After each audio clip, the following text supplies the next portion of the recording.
음, 여러분은 하나님의 말씀을 잘 몰라서 또 잘 생각이 안 나서 우상이나 죄악된 길로 가고 있다고 생각이 드십니까? 여러분 삶을 한번 돌이켜 보면 어떻습니까?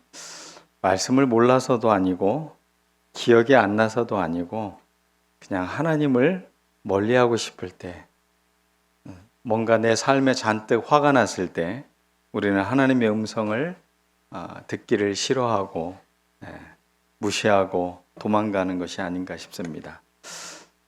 요나 선지자는 하나님을 향해 화를 냅니다. 자기가 더 옳다는 거죠. 내가 바라는 것이 더 중요하다고 생각하는 것입니다. 우리가 가끔 이렇게 화를 내면서 하나님보다 내 생각이 앞설 때 그것이 가장 큰 죄가 아닌가 싶습니다. 오늘 말씀을 통해서 과연 이런 세상 속에 우리가 말씀을 더 집중하고 삶에 하나님과 더 가까이 하려고 하는 이유를 우리 다시 한번 기억했으면 좋겠습니다. 오늘 모세는 나이가 120세 가까이 되는 나이입니다. 이제 기력도 없습니다. 아마 말을 했으면 모세가 직접 전하지 않았을 것 같아요. 모세가 옆에서 너희는 들어야 된다 이렇게 얘기하면 옆에 막 목소리 큰 사람이 막 큰 소리로 아마 이렇게 이야기를 했을 것 같아요. 자신의 목소리에는 힘이 없고 기력은 쇠했지만 그가 꼭 당부하고 싶은 젊은 친구들에게 당부하고자 하는 말을 오늘 말씀을 통해 이야기하고 있는 것입니다. 그래서 신명기서를 읽으면 모세의 심정이 어찌 보면 모세의 숨결이 느껴지는 듯한 그런 착각을 하게 됩니다. 노구의 몸을 세워서 젊은이들을 향해 한마디 한마디 이 이야기를 하면서 그의 마음을 다시 한번 그 젊은 사람들에게 이식하려고 하는 그의 마음을 보며 오늘 다시 한번 여러분들의 마음에도 이 말씀이 잘 이식되는 그런 시간이 되었으면 좋겠습니다. 세상의 리더들은 어떤 목적을 이루기 위해서, 성과를 이루기 위해서 드라이브를 걸고 사람들을 인도하는 것을 좋은 리더라고 생각을 합니다. 그래서 리더는 늘 비전을 제시하고 그 비전에 좋은 결과물을 얻어냈을 때 성공적 리더라고 평가를 하게 됩니다. 그러나 하나님의 리더는 그러한 사람이 아닙니다. 가나안 땅이 약속의 목적지가 아니라는 것을 오늘 말씀을 통해서도 우리가 분명히 알 수 있을 것입니다. 진짜 리더십은 무엇일까? 하나님의 리더십은 하나님과의 바른 관계를 세워주는 것입니다. 하나님을 의식하지 못하고 자꾸 자기의 삶의 습관대로 살아가는 사람들에게 다시 한번 정신을 바짝 차리도록 만드는 것입니다. 그리고 하나님의 말씀을 계속 기억나게 하는 사람이 바로 하나님의 사명자들입니다. 그러므로 우리는 CEO가 아니라 CRO라고 말할 수 있겠죠. 하나님의 말씀이 생각나게 하는 사람, 말씀을 자꾸 기억하게 하고 리마인드 시키는 사람들로서 우리는 좋은 리더의 역할을 해야 되는 것입니다. 그러므로 하나님의 사람들은, 말씀을 사모하는 사람들은 이 세상에 리더십을 행하는 것입니다. 그러므로 여러분들이 하나님의 말씀, 그 하나님의 가슴을 여러분 가슴 안에 품고 있다면 여러분은 이 세상에 좋은 영향력을 주고 있는 사람임을 늘 잊지 않았으면 좋겠습니다. 반면에 그 당대의 사람들의 대변하는 수식어가 있습니다. 첫 번째는 목이 곧은 백성이라는 표현을 쓰고 있습니다. 목이 곧다는 것은 아마 교만하다는 것이고 자신들의 도도함을 갖고 하나님보다 자신들이 더 옳다고 여기는 것일 겁니다. 또 고집 부리는 사람들이라고 표현하고 있습니다. 고집하면 여러분들도 한 고집하지 않습니까? 네, 저도 그런 것 같습니다. 네, 누가 그러더라고요. 목회자하고 선교사들은 아주 고집이 하늘을 찌른다고. 네, 그러기 때문에 삶의 모든 것을 결단하고 여기까지 온 사람들. 그래서 가끔 보면 나의 고집 때문에 하나님보다 더 앞설 때가 많이 있는 것을 지나간 과거들을 돌이켜보면서 회개할 때가 있습니다. 고집, 그거 중요한 거 아닌데 이 고집이 마치 나의 전부인 것처럼 생각될 때가 있죠. 우리가 이런 사람으로 대변되지 않았으면 좋겠습니다. 세 번째는 마음이 부패한 사람들이라는 표현을 쓰고 있습니다. 첫 번째는 목이 곧은 백성, 두 번째는 고집 부리는 사람들, 세 번째는 마음이 부패한 사람들. 우리들이 근본적으로 문제가 되는 이유가 무엇이냐? 바로 이 세 가지가 우리들의 삶을 문제를 갖고 오는 요인들이라는 것입니다.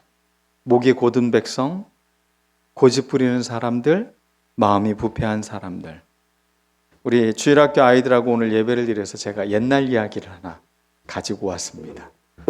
옛날에 마치 마법과 같은 소리죠. 아이들한테는. 한 가난한 집에 아버지가 세 아들을 두고 있었어요. 아버지가 이제 나이가 드셔서 돌아가실 때가 됐는데 자녀들을 불러놓고 이렇게 이야기를 합니다.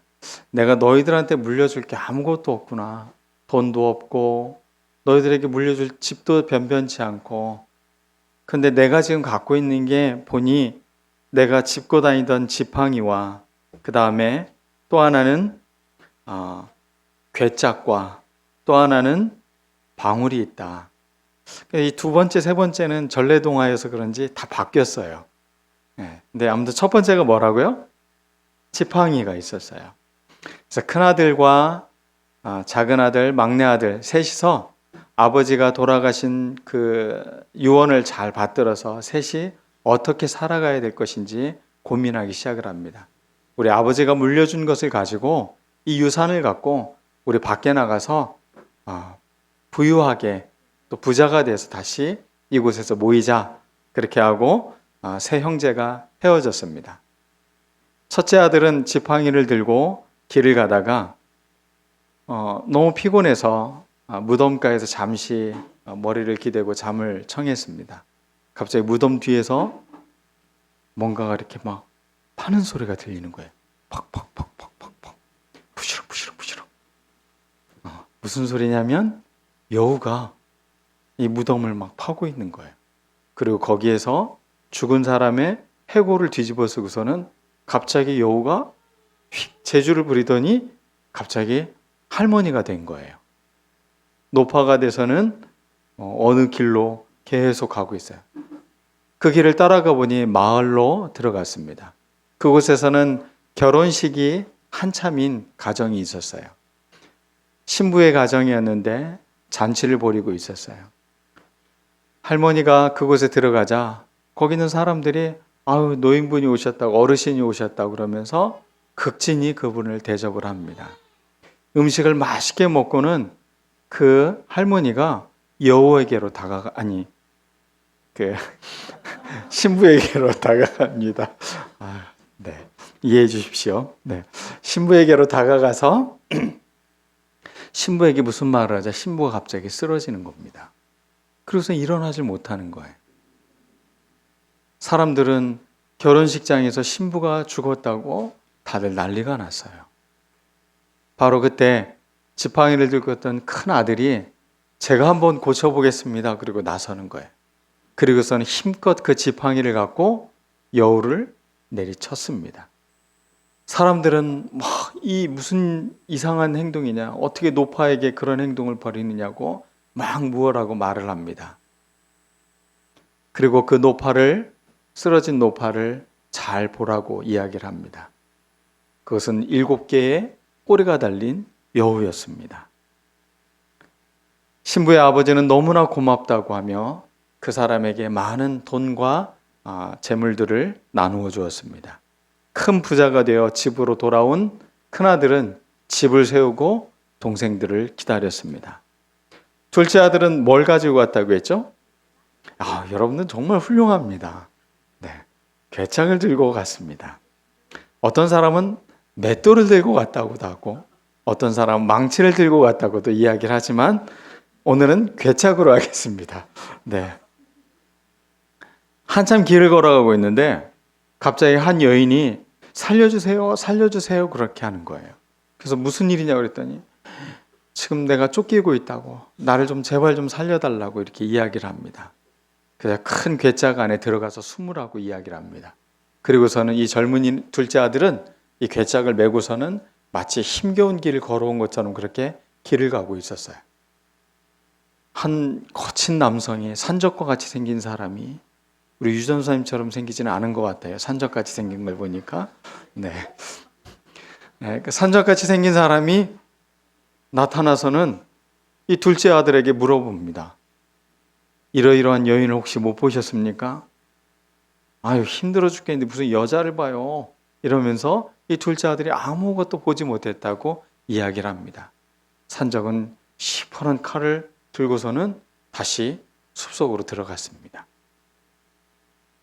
이 여인을 꺼내주고 무슨 일인지 이야기를 들었더니 저 산적들이 자신의 집을 다 파괴하고 가족들을 죽이고 그리고 자기를 자기의 신부로 삼으려고 그렇게 해서 몇 가지 폐물을 챙겨가지고 도망쳐 나오는 길이었다고.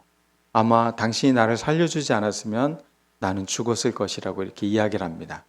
그리고 이 둘째 아들에게 이야기를 합니다. 나는 갈 데도 없고 너무 두렵습니다.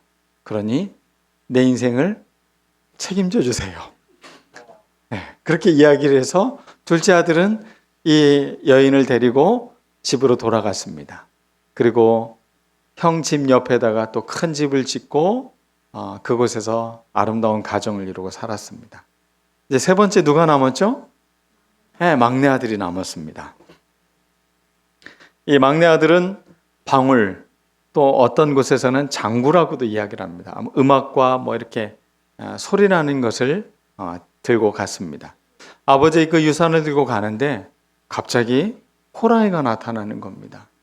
날쌘 막내 아들은 얼른 나무 위로 가서 숨었습니다. 그곳에서 한참을 있는데 호랑이가 한두 마리씩 점점 늘어나기 시작을 하는 거예요. 그러더니 한 호랑이가 바짝 엎드리는 거예요. 그러자 또 다른 호랑이가 그 위에 올라가는 거예요. 그 다음에 또 세 번째 호랑이가 또 올라가는 거예요. 네 번째 호랑이, 점점 호랑이가 높아지더니 이제는 자기를 잡으려고 오는 거예요. 이 막내 아들은 아버지가 주신 이 장구로, 이 방울로 신나게 연주라도 해봐야겠다. 그렇게 생각을 하고서는 쿵떡쿵탕 딸랑딸랑 하면서 열심히 연주를 했어요. 그러자 맨 밑에 있던 그 등치 큰 호랑이가 갑자기 어깨춤을 덩실덩실 추는 거예요. 그러더니 그 위에 있던 호랑이들이 다 어떻게 됐을까요? 무너져가지고 넘어져서 다 죽었어요. 호랑이들은 다 죽고 어떻게 호랑이가 죽었는지는 잘 모르겠지만 넘어져서 다 죽었대요. 그래서 이 막내 아들은 이 호랑이 가죽을 가지고 그 호랑이 고기를 다 팔고 해서 부자가 돼서 다시 집으로 돌아와서 형들과 행복하게 오래오래 살았다라는 이야기입니다. 네. 네. 아버지가 남겨준 유산, 지팡이, 그 다음에 괴짝, 맷돌, 뭐 다른 데서는 이제 도깨비가 나타나는데 맷돌을 갈아서 집이 무너진다고 생각해서 도깨비 방망이 다 놓고 도망가서 그 도깨비 방망이를 들고 가서 부자가 됐다는 이야기입니다. 우리나라 전래동화이지만 물질적인 가치에 우선시하고 있지 않고 아버지가 물려준 유산을 기반으로 해서 자신들의 삶을 살아가는 모습을 알려주고 있는 게 이 전래동화의 내용입니다. 근데 곰곰이 좀 생각을 해봤습니다. 지팡이, 어떻게 보면 리더십이라고도 할 수 있을 것입니다. 세상에는 이렇게 여우 같은 사람들이 참 많이 있어요. 그리고 사람들을 해하고 사람들을 무너지게 하는 사람들이 많이 있어요. 그럴 때 정말로 그런 지팡이를 갖고 사람들을 살려내고 구출해내는 일을 하는 거 참 의미 있고 그것이 진짜 삶의 부유함이 아닐까 생각을 해봅니다. 또 둘째 아들의 생각을 해보면 괴짝 안에 그 여인을 감추어주고 살려줍니다. 사람을 살리기 위해서 지혜를 만들어내는 그 마음, 그런 마음씨들이 이 땅에 진짜 부유한 삶을 살아가는 거라고 생각을 합니다. 세 번째는 장구치고 방울을 딸랑거리는 것. 우리 인생에 즐겁게 살아가는 것보다 더 좋은 것은 없습니다. 삶을 고되고 힘들고 아프게가 아니라 삶을 즐길 줄 아는 것, 기뻐할 줄 아는 것. 호랑이가 자기를 죽이려고 하는 그 순간에도 음악을 연주할 수 있는 그 즐거움을 가질 수 있는 것. 우리에게도 이런 마음들이 좀 필요하지 않나. 옛날 이야기이지만 그걸 통해 우리에게 무엇인가를 알려주고 있다는 생각이 들었습니다. 어떤 사람에게 이야기를 해봤습니다. 왜 부자가 되려고 하십니까? 라고 말하자 그 사람이 이렇게 이야기합니다. 자기는 너무 어렸을 때 돈이 없어서 기죽어 살았대요. 그래서 돈 없는 게 굉장히 부끄럽고 수치스러웠다. 그래서 내가 유일하게 돈 버는 목적은 하나라는 거예요. 우리 아이들이 돈 때문에 기죽지 않고 살아가기 위해서 돈을 벌고 있다고 그렇게 이야기를 합니다. 근데 그 이야기를 곰곰이 듣다가 보니까 그럼 그 아이들은 또 돈 없는 사람한테 기죽게 만들면 살아가겠다라는 생각이 들었습니다. 우리가 돈 때문에 기가 죽는 건가요? 아니면 자기 삶에 대한 만족과 기쁨이 없기 때문에 기가 죽는 걸까요? 어찌 보면 물질이 아니라 그 물질을 뛰어넘는 정신적 유산, 자신의 존재 가치, 여기에 눈뜨지 못하기 때문에 물질이 마치 나에게 그런 것을 줬다라고 핑계를 대는 거라고 생각을 합니다. 우리에게 이런 유산이 있어야 되는 것입니다. 오늘 모세가 우리에게 주는 이 정신적 세 가지 유산, 젖과 꿀이 흐르는 땅은 물리적 땅이 아니라 그 땅의 주인이 될 만한 정신적 가치를 갖고 있는 사람만이 그 땅을 지배하고 그 땅에서 풍요로움을 누릴 수 있다라고 모세는 그렇게 알려주고 있는 것입니다.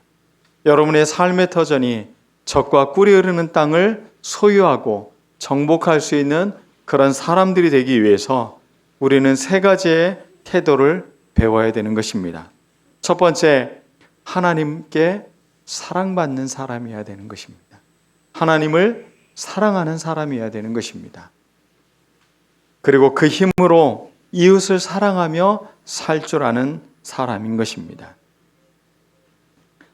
인생을 살다 보면 삶이 참 지치고 힘들 때가 있습니다. 세상 살아가는 것이 참 마음이 거칠어질 때가 있습니다. 메말라가며 때로는 외롭고 기운 빠질 때가 있습니다. 그때 우리는 다시 한번 이 사랑의 눈을 뜨며 다시 힘을 내야 되는 것입니다. 세상살이에 사랑을 받고 있는 것처럼 든든한 것이 없습니다. 우리 아이들에게 물려줄 유산 중에 하나는 무엇입니까? 그것은 부모의 사랑은 완벽한 사랑은 아닙니다. 그렇지만 우리가 하나님의 사랑을 우리 아이들에게 전해준다면 가장 완벽한 사랑을 전해줄 수 있는 것입니다. 여러분, 하나님의 사랑을 알아야 됩니다. 하나님의 사랑을 경험해야 됩니다. 우리 아이들이 신앙생활하고 또 부모님을 통해 또 삶을 살아가면서 하나님 사랑에 눈뜰 때 우리 아이들의 인생이 달라지는 것입니다. 여러분, 무엇을 남겨주고 싶습니까? 하나님이 너를 사랑한다. 너를 얼마나 소중히 여기는지 모른다. 너는 그것을 알아야 된다. 나의 사랑은 부족하다. 나의 사랑은 모순된 것도 많다. 그렇지만 하나님의 사랑은 너를 향해 신실하신 하나님이다. 너는 이 사랑을 경험해야 된다는 것을 우리는 알려줘야 되는 것입니다. 하나님의 이 사랑에 눈을 뜨는 아이들, 그 아이들이 진짜 사랑하며 살 줄 아는 사람들이 되는 것입니다. 하나님의 사랑을 경험하지 못할 때 우리의 삶은 위기가 닥치는 것입니다. 여러분들이 정말로 사랑하는 사람으로 살고 싶습니까? 그러면 하나님의 사랑을 충분히 경험해야 됩니다. 사랑은 채워져야 하는 것입니다. 받아봐야 사랑을 할 줄 아는 것입니다. 여러분 안에 이 사랑이 충만히 채워지는 여러분들 모두가 되었으면 좋겠습니다. 이 사랑에 기반을 둔 사람들이 사람들을 사랑할 줄 아는 사람들이 되는 겁니다. 우리 자녀들에게 이렇게 기도할 때 늘 기도하는 말이, 반복된 말이 있습니다. 사랑받을 줄 알고 사랑할 줄 아는 아이들로 자라게 해달라는 거. 사랑을 받기만 해서도 안 되고 사랑할 줄 아는 그 능력, 그것은 하나님의 사랑이 그의 존재 안에 가득 찼을 때 가능한 일인 것입니다. 사랑은 명제가 아닙니다. 아, 우리 부모님이 날 사랑하셔 라고 기억하는 게 사랑이 아닙니다. 그 사랑이 느껴지고 그 사랑이 내 삶을 바르게 살아가도록 만들 때 그 사랑이 진짜 사랑인 것입니다. 사랑과 반대되는 것은 분노일 것입니다. 하나님을 향해 분노하고 세상을 향해 원망하며 살아가는 사람들, 그런 사람들의 가슴이 얼마나 가슴을 아프게 합니까? 그런 사람들이 범죄를 저지르기도 합니다. 우리의 마음 안에 사랑이 없을 때 우리의 인생이 고통스러워지는 것입니다. 그러므로 우리는 늘 우리 안에 분노를 키워내는 사람들이 아니라 하나님의 사랑으로 우리를 힘있게 만들어가는 것입니다. 희망 공동체는 바로 이런 공동체가 되어야 되는 것입니다. 사랑할 줄 알고 또 사랑의 사람들로 돼서 교회가 위로의 공동체, 또 친구가 되어주는 교회가 되어져야 되는 것입니다. 요즘 여러분들의 삶이 하나님의 사랑으로 가득 차 있다고 느끼고 살고 계십니까? 그럼 여러분은 진짜 행복한 사람입니다. 근데 요즘 하나님의 사랑이 잘 느껴지지 않고 좀 공허하다고 생각하고 내 삶이 외롭다고 느끼고 계시다면 여러분이 지금 이 사랑을 회복해야 될 때인 것입니다. 그 사랑은 힘이 있습니다. 반면에 자기 연민에 빠진 사랑은 하나님 사랑조차도 자기 삶의 도구로 변질시킵니다. 왜곡시킨다는 것입니다. 그러므로 우리는 하나님의 사랑에 눈뜨는 우리가 되어야 되는 것입니다. 자, 어린이 여러분, 추운 겨울에 고슴도치 2마리가 동굴 속에서 추위를 피해 있었어요. 너무 추워서 그 고슴도치 2마리가 서로 점점 가까워집니다. 그리고 더 가까이 체온을 느끼려고 가까이 가는 순간 옆에 있는 고슴도치가 갑자기 자기의 가시를 확 내세웁니다. 그러자 거기 찔려서 그 옆에 있는 고슴도치는 아파하며 또 몸을 떨어뜨립니다. 떨어져 있으면 춥고 붙어 있으면 서로를 아프게 하고, 이게 고슴도치의 딜레마라고 합니다. 가까이 하고 싶은데 가까이 하면 아픈 것. 이 고슴도치 딜레마는 심리학에서 많이 사용되는 말인데, 다른 사람과 깊은 인간관계를 맺지 않으려는 사람들, 그래서 자기 삶, 자기 일에만 몰두하고 남들이 보기에는 좀 이기적이라고 할 정도로 자기 중심적이고 상대방하고는 늘 어느 정도의 거리를 두며 살아가려고 하는 사람, 그래서 영향도 받지 않고 나도 영향을 주지 않고 살아가려고 하는 것, 그게 바로 고슴도치 딜레마에 빠진 사람들입니다. 근데 놀랍게도 이 고슴도치 딜레마에 빠진 젊은이들이 점점 늘어가고 있는 게 오늘 사회, 우리 한국 사회의 현실이라고 말을 하고 있습니다. 가끔 신앙생활하다 보면 서로 좋은 관계로 맺어졌지만 또 서로를 찔러대는 경우도 봅니다. 우리 안에 있는 가시의 본성이 살아날 때 그렇습니다. 그때 그 가시를 잠재우게 하는 방법은 바로 하나님의 큰 사랑을 경험할 때인 것입니다. 공동체 안에서는 아픔과 상처를 가진 사람들이 모여 있습니다. 그래서 늘 우리는 하나님의 사랑으로 우리의 본성을 잠재우지 않으면 우리는 서로를 아프게 하고 괴롭힐 수도 있다는 것입니다. 그러므로 우리는 매일매일 하나님의 사랑을 공급받아야 됩니다. 매 순간 하나님의 사랑에 연결되어져 있어야 되는 것입니다. 그러므로 그리스도인들은 하나님의 심장을 이식받은 사람들인 것입니다. 여러분들 모두가 하나님의 마음을 그 심장으로 살아가는 이식받은 사람으로 살아간다라는 것, 그것을 놓치지 않았으면 좋겠습니다. 두 번째입니다. 오늘 성경 말씀에 보니까 청종하는 태도에 대해서 이야기하고 있습니다. 듣는 태도입니다. 듣는다는 것은 존중하는 것입니다. 마음에 새기는 행위인 것입니다. 저는 요즘 뭔가를 보지 않으면 불안한 습관이 있는 것 같습니다. 그래서 누가 어떤 계약서나 뭔가를 보낸다고 하면, 말을 하면 구두로 하지 말고 저한테 문자로 좀 보내주세요 라고 이야기를 해요. 확인하고 싶어서요. 이게 오늘날 우리가 갖고 있는 태도인 것 같아요. 전에는 라디오를 듣는 걸 참 좋아했던 것 같아요.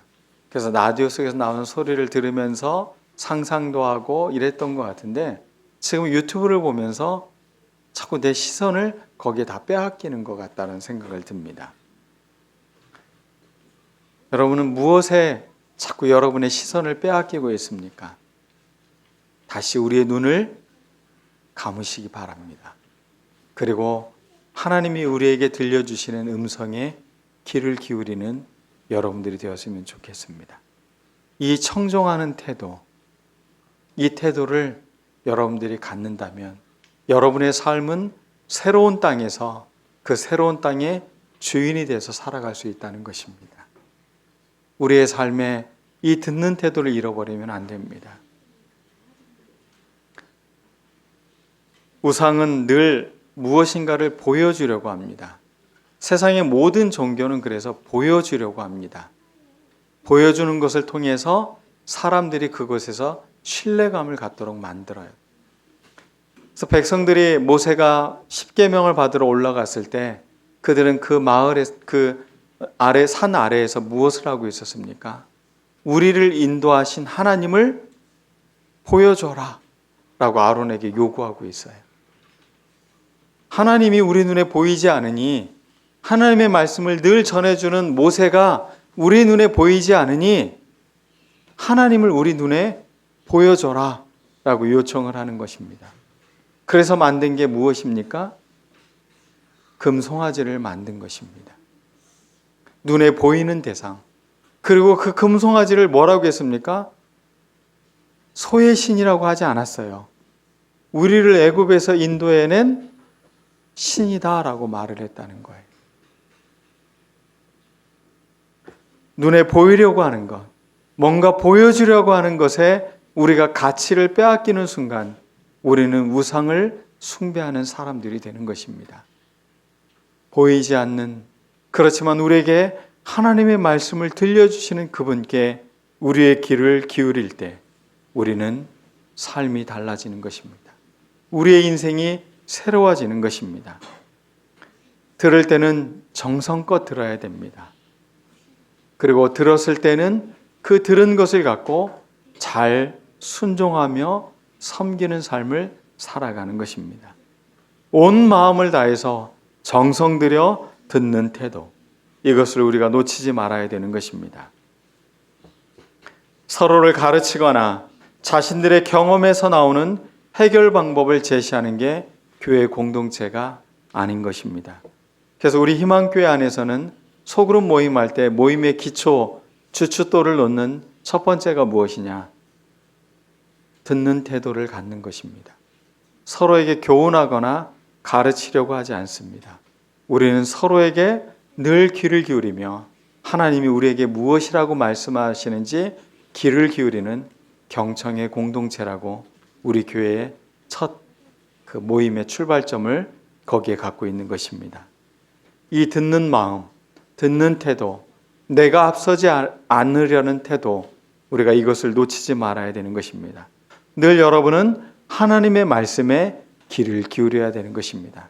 우리 주일학교 아이들 보니까 이렇게 잘 듣고 있는 걸 보니까 인생에 성공할 수 있을 것 같아요. 귀를 기울이고 사람들의 말을 잘 듣는 것, 무엇보다 하나님의 말씀에 귀를 기울이고 살아가면 여러분의 인생이 뭐가 된다고요? 그게 성공이 된다고요. 우리 아이들이 그런 귀가 열리는, 정말로 귀가 좋은 우리 아이들이 되었으면 좋겠습니다. 세상에는 수많은 소음들이 있습니다. 이 수많은 소음 속에서 하나님의 음성을 선명하게 들을 줄 아는 복된 우리들 모두가 되었으면 좋겠습니다. 마지막 세 번째입니다. 마음을 지켜야 되는 것입니다. 우리 마음 안에서 교만함도 나오고 고집도 나오고 잘못된 것들이 나오기 때문에 이 마음을 우리는 잘 들여다볼 줄 알고 이 마음을 잘 지켜내야 되는 것입니다. 세상에는 많은 유혹들이 있습니다. 그때마다 그 유혹에 빠지지 않도록 바꾸는 것입니다. 가끔 주일학교 아이들이 뭘 이렇게 만든 걸 봤어요. 지난번 부활절 때는 계란을 만들고 그 계란을 마치 이렇게 그 집 위에 있는 것처럼 만들어서 아이들 얼굴을 거기다 이렇게 붙여놨더라고요. 그런 걸 통해서 아이들이 뭘 하길 바라는 거야? 하나님의 말씀, 예수 그리스도의 부활을 가슴에 새기고 살아가도록 하기 위해서 그러한 일들을 행하는 것입니다. 여러분은 어떻습니까? 여러분 집에서 또 여러분이 만나는 사람들에게서 하나님의 말씀이 기억나도록 그렇게 하고 있습니까? 그게 우리가 마음을 지키는 방법입니다. 여러 가지 방법들을 통해서 하나님의 말씀을 자꾸 묵상하고 하나님의 말씀을 살아가려고 하는 이 태도를 여러분들 갖도록 만들어야 되는 것입니다.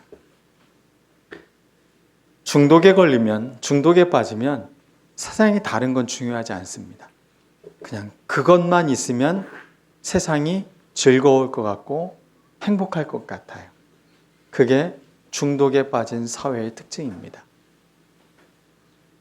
김태영이라는 사회심리학자가 한국 사회를 진단하는데 불안해지지 않기 위해서 풍요 중독에 빠진 사회다라고 말하고 있습니다. 한국 사회를 뭐라고 이야기했다고요? 풍요 중독에 빠진 사회다라고 말하고 있습니다. 근데 그의 이러한 사회 분석은 얼마 전에 한국 사람들에게 설문조사를 한 것의 결과물에서도 보여지고 있습니다. 17나라 중에 14나라에서 1위로 뽑은 최고의 가치는 가족이었습니다. 그런데 놀랍게도 한국은 물질적 풍요가 1위였습니다. 풍요 중독에 빠진 사회. 그 진단은 이 조사를 통해서도 우리가 분명히 알 수 있는 것입니다. 물질적 행복을 최고의 가치로 내세운 나라가 한국이 유일하다고 합니다.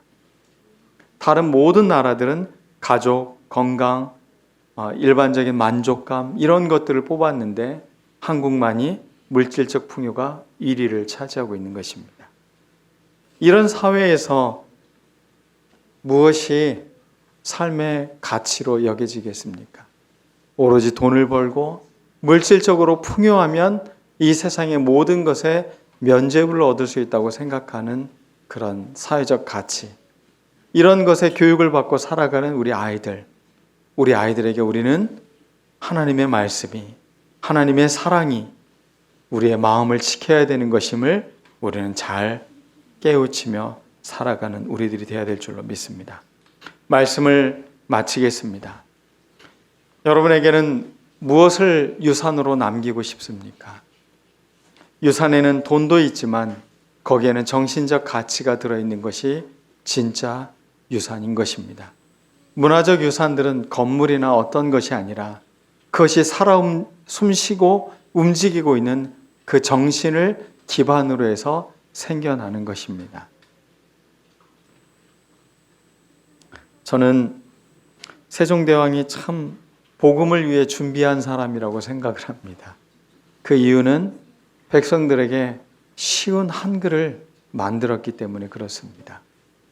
그 한글은 성경을 누구나 쉽게 읽게 만들었다는 겁니다. 오늘 여러분들이 다 한글을 깨우치고 알고 있습니다. 하나님의 말씀을 읽고 계십니까? 하나님의 말씀을 듣고 계십니까? 우리 인생은 달라지는 겁니다. 우리의 삶에 유산을 갖고 있는 것입니다. 민족문화유산, 그 가치, 그것은 하나님의 말씀, 하나님의 사랑, 우리의 마음을 지킬 수 있는 그 중요한 주춧돌을 우리 마음 안에 갖고 있을 때 우리 공동체는 새로워지는 것이고 우리 희망교회는 앞으로도 아름다운 교회로서 삶의 가치를 지닐 거라 생각을 합니다. 우상이 무엇입니까? 우상이 무엇입니까? 아무것도 아닌 게 우상입니다.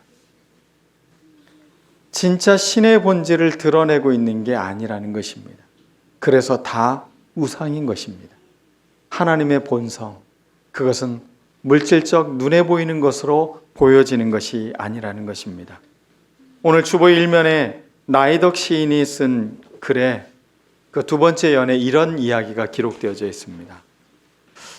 막무가내의 어둠 속에서 누군가 맞잡을 손이 있다는 것이 인간에 대한 얼마나 새로운 발견인지, 저는 이 사랑의 눈을 뜨고 청정하고 마음을 지키기 위해서 교회 공동체로 모여있는 우리들이 손을 맞잡을 수 있는 공동체가 되었다는 겁니다. 홀로면 힘이 빠지고 때로는 좌절하게 되고 때로는 절망하게 되는데 공동체에 손을 맞잡을 사람이 있다는 것, 그것은 우리에게 든든한 희망이 되는 것입니다. 우리 옆에 있는 사람 한번 손을 붙잡아 줍시다. 당신이 있어서 힘이 됩니다. 네. 우리 이 손을 놓지 않고 하나님의 사랑에 눈뜨고 하나님의 말씀에 귀를 기울이고 우리의 마음을 지킬 수 있는 우리 희망교회 식구들 모두가 되기를 축원합니다. 오늘 말씀을 여러분 가슴에 새기며 우리 기도드리겠습니다.